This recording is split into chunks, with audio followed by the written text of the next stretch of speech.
નમસ્કાર, મારું નામ પર્વ ખાવટિયા છે. હું ચોથા ધોરણમાં અભ્યાસ કરું છું. મારી શાળાનું નામ શ્રી કેજી ધોળકિયા છે. આજે હું તમને ભારતના કેવા મહાન વીર યોદ્ધા છત્રપતિ શિવાજી મહારાજ વિશે વાત કરવા જઈ રહ્યો છું. છત્રપતિ શિવાજી મહારાજનો જન્મ 19 ફેબ્રુઆરી 1630ના રોજ શિવનેરી કિલ્લે મહારાષ્ટ્રમાં થયો હતો. તેમના પિતા શાહજી ભોંસલે બહાદુર સરદાર હતા અને તેમની માતા જીજાબાઈ ખૂબ ધાર્મિક, સંસ્કારી અને દેશપ્રેમી સ્ત્રી હતી. જીજાબાઈ શિવાજી મહારાજને બાળપણથી જ રામાયણ, મહાભારત અને ધર્મની ગાથાઓ સંભળાવી અને તેમને ન્યાય, સત્ય અને પરાક્રમના સંસ્કાર આપ્યા. બાળપણથી જ શિવાજી મહારાજમાં એક અલગ જ ઉર્જા અને દેશપ્રેમ દેખાતો હતો. જ્યારે બીજા બધા બાળકો રમતા હતા ત્યારે શિવાજી પોતાના મિત્રો સાથે કિલ્લા જીતવાની રમતો રમતા.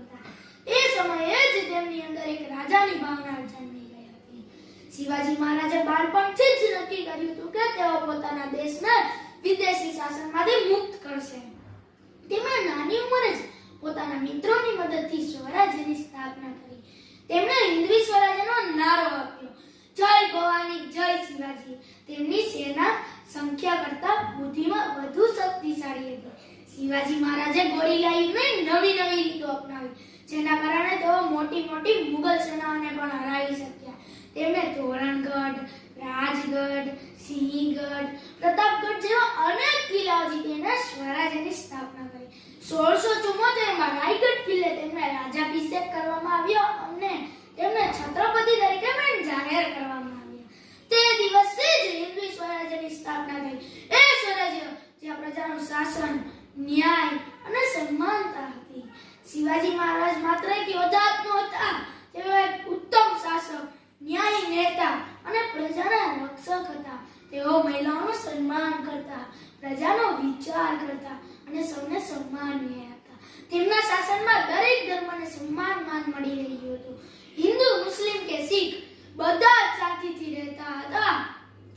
શિવાજી મહારાજે પોતાના સૈનિકોને શિસ્ત, ઈમાનદારી અને દેશપ્રેમનો પાઠ શીખવ્યો. તેમના માટે પ્રજા એ પરિવાર જેવી હતી. તેઓ પોતાના પ્રજાજનોની રાત્રે પણ ચિંતા કરતા હતા. તેમણે પ્રજાની સુરક્ષા માટે કિલ્લાઓ મજબૂત કર્યા અને નૌકાદળ પણ ઊભું કર્યું. શિવાજી મહારાજ ખૂબ જ ધાર્મિક હતા, પરંતુ ક્યારેય સાંપ્રદાયિક નહોતા.